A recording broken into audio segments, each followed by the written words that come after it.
All right, good Saturday night. I'm meteorologist Byron Douglas. Hope everyone's doing all right. I'm usually on 14 News Sunrise. I've been texting with Michael Fecca. He's starting weekend mornings in Portland, Oregon. He sends his well wishes. He misses all the viewers. He misses all of us. And we're going to stay in touch with him. I'm going to start with the almanac page. I'm going to let you know I've dropped the alert day. I'm going to tell you why in a moment. We had a lot of cloud cover today. I'm going to take this full while a few folks stream on so I don't eclipse the almanac. We had 84. The clouds kept us underneath our guided high of 88 this afternoon. That helped. We did have that one lone severe thunderstorm warning covering southern McLean counties, southern McLean and northern stretches of Muhlenberg and far eastern stretches of Hopkins down across western Kentucky. So that's the almanac page. And let's talk why we've dropped the alert day. We've been scaled back. When we came on here at 2:30, we generally had a level 2 flooding threat. That's been scaled back. Now, we had a good downpour here at Evansville about an hour ago. That now has eased, covering portions of the county, but we could see an isolated flooding threat late tonight and then early tomorrow. Not expecting much, nothing to warrant any major flooding issues. And we've been scaled back. The Storm Prediction Center has scaled us back to a level 1 threat. Generally, the tornado threat sets up through Missouri. They have included Oklahoma now, eastern Kansas. They're seeing some tornado warnings out there. But again, I'm going to tighten this map up here just a bit. It generally just covers all of our counties, a level 1 threat for some brief damaging winds. So overnight, early tomorrow, and then again tomorrow afternoon, we could run into an isolated severe thunderstorm warning. Not expecting much. Again, I'll take this full and say good evening to a few folks. We do appreciate you tuning in. Hope everyone's having a super weekend. Laura, Karen, Diana, Keith, hope you're doing well. Lenny, Lori, Samantha, Tyler, we do appreciate it. And Margie, Diana, and then back to Billy. All right, nothing on Doppler radar. We had that, as I mentioned, that warning. It was about 4 o'clock.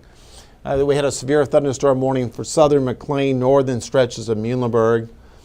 And it was some interesting looking clouds. I have a picture up on my Facebook page that was sent in from just north of Madisonville at the golf course there at the country club that they, number 14, they saw a really interesting cloud. It was an Arcus and what we call a shelf clouds out in advance of a gust front. And generally that was along that warning. And we have a little light shower just east of Owensboro. And now we're going to widen the radar out just a bit to the west. So I have a little extra time, so I can't get to all, I can't spin the radar. This is the nice thing about our streams. We got some lightning down near Columbia, Tennessee, up to about the Alabama border, and Kansas City. They have a confirmed tornado just east there. That would put it about Independence, Missouri. You see the purple polygon there. Hopefully I tighten the map up. It's just east there of Kansas City. So the tornado threat will stay out to our west as we go through tonight. And then you go into it. I'm going to again take this full just for a moment. Look at that nasty line there of squall lines up through Kansas. At least they're getting some drought relief. We don't want any damage or anything like that. A lot of yellow polygons indicating severe thunderstorm warnings. And if I tighten this one up in Kansas City, yeah, they got a confirmed tornado just east there of the Kansas City area. So we'll bring you up to date at 10 if we get any new information on that. Then a batch of severe thunderstorm warnings out through Noble counties out in Ponca City, Oklahoma. So that sets up outside of our viewing area, of course. And let's run down our temps. They look like this right now. Evansville's currently at 75, 77 in Mount Carmel, and a 75 in Madisonville. Also, the long ball here, the 6 and 10 day outlooks are guided below normal. We had 3 days at 90 or above. That came Sunday, Monday, and Tuesday. And we snapped that on Wednesday. We were in the mid 80s today. So the overall trend is we're not looking at a major heat wave lurking out there. So the trend is to be below normal. We're going to see some of that as we go into next week. And the trend is to be above average precipitation-wise. And some of these maps could be upgraded to include more precipitation for us. We get about 1.25 inches per week for this time of the year. A little higher threat just to our south down through Paducah and western stretches there of Tennessee. So that's good for the corn and soybeans, for your gardens out there, to be in that category. Showers late, a few isolated storms. I took the alert heading off the board so you don't see any red.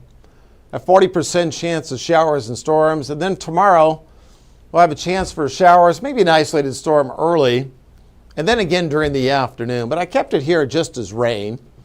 So I had a question earlier. If you're out for early services, I think you'll be fine. Let's take a look at the latest guidance. And they've had a tough time, and some of the modeling does have a tough time when you throw down some clouds like we did today, at times mostly cloudy, and you have these outflow boundaries. The modeling doesn't always pick up on everything. So there's always things inherently that are correct and sometimes wrong with the latest modeling. So let's take a look as we go early tomorrow.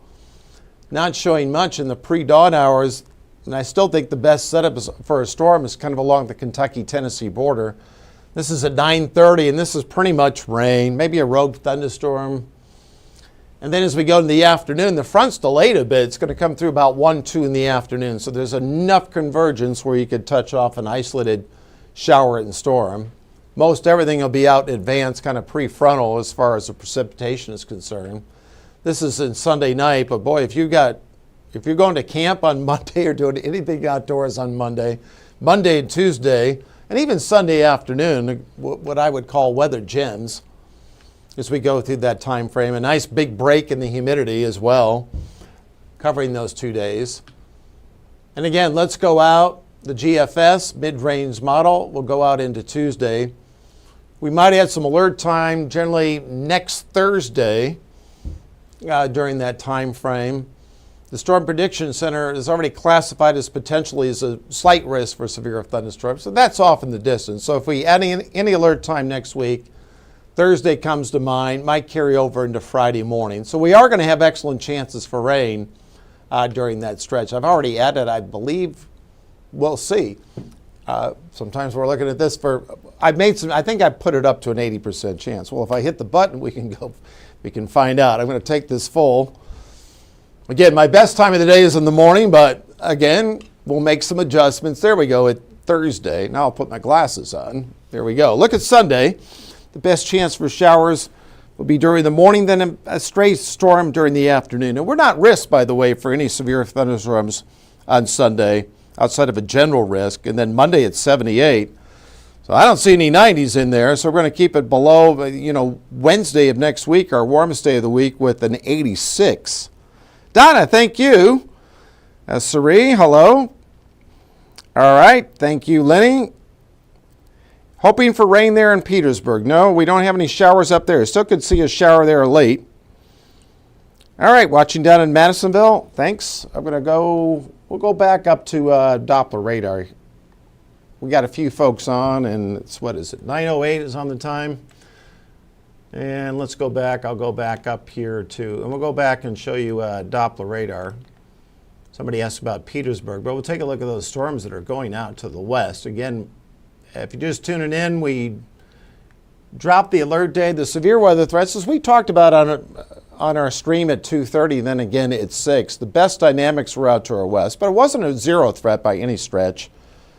So as you take a look at Doppler radar, you have a storm here down through Bronzeville, Edmonson County, there in Mammoth Cave Country. So a few of these storms will start to flare, but they just don't have the support to, in my view, become much in the way of severe weather. And I'm going to fly the radar back out to the west. Got some lightning, a lot of the lightning's down south of Nashville.